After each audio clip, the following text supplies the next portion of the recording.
extrêmement vivant et extrêmement chaud pour nous. Je crois qu'on a un devoir. Quand, et là je parle aussi en tant que membre de l'Union juive française pour la paix, si on laisse dire que Israël est l'État des Juifs, si on ne contrebalance pas l'idée que Israël parle au nom des Juifs du monde entier, comment voulez-vous éviter que des jeunes disent les Juifs et pas les sionistes ou les Israéliens?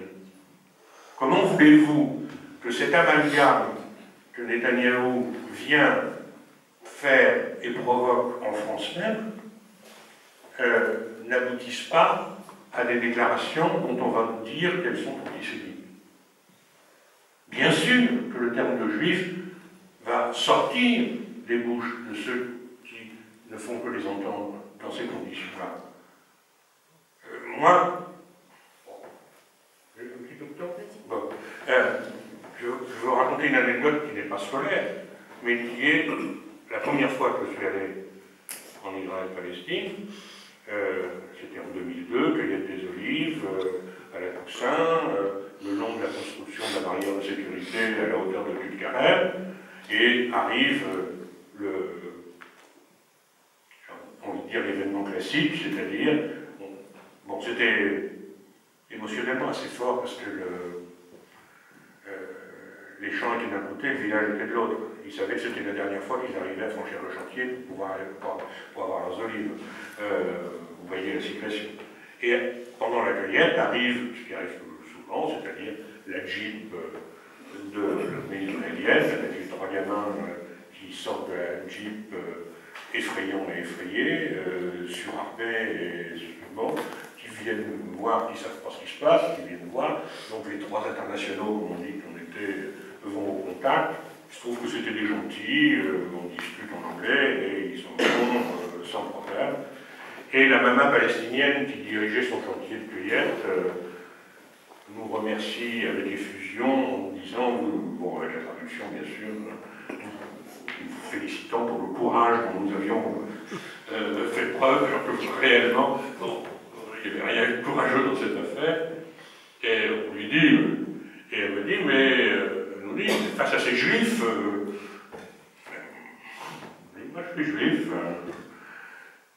Elle me dit, c'est la première fois que je vois un juif qui n'est pas en uniforme. Bon. Ce qui pour une femme pouvait être vrai. Les hommes étaient allés souvent travailler de l'autre côté.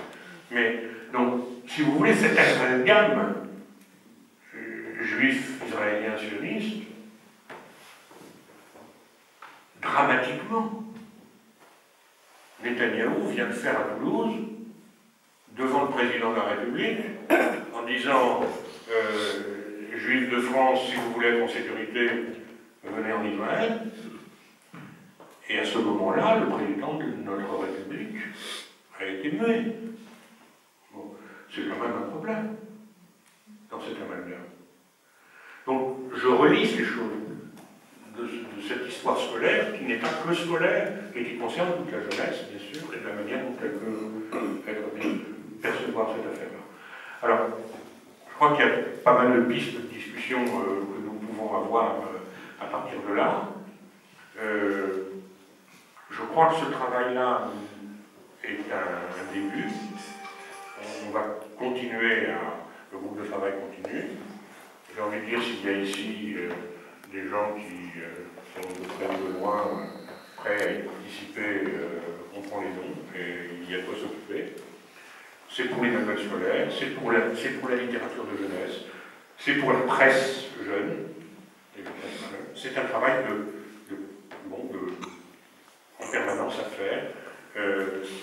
J'ai envie de dire, c'est en amont de notre travail habituel de solidarité avec le peuple palestinien, c'est-à-dire que bien sûr, ce n'est pas une action pour le boycott de Carrefour ou enfin, les actions que nous pouvons être amenés à engager, mais si nous ne faisons pas préalablement, à un moment donné, ce travail de restitution d'un minimum d'exactitude et d'un minimum de débat, je pense que ça sera, on ne fera qu'une partie du travail. Si on veut avoir le temps de discuter, c'est peut-être mieux que je m'arrête.